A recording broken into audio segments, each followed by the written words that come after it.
Sebuah video memperlihatkan seorang pria mengejar seorang polisi dengan sebilah parang panjang.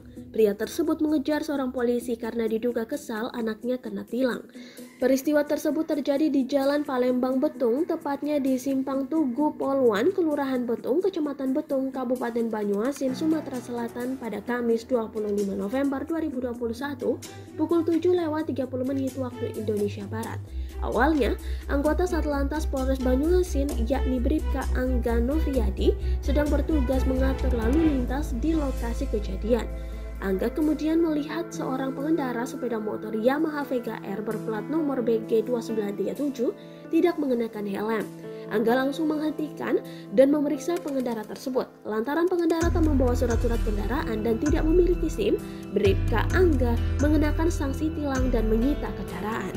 Setelah menilang kendaraan itu, tak berselang lama datang satu unit mobil theft dengan plat nomor BG 1576FA dan berhenti di lokasi.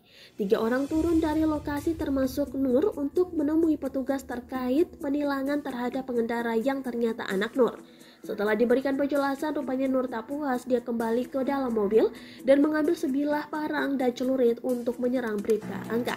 Bribka Angga yang diserang oleh Nur berhasil selamat, namun dia sempat masuk ke dalam parit dan mengalami luka lecet serta kaki terkilir. Anggota Satreskrim Polres Banyuasin yang mendapatkan laporan tentang kejadian itu langsung melakukan penelusuran hingga menangkap Nur di Desa Talangduku, Kecamatan Lais, Kabupaten Muba tanpa perlawanan.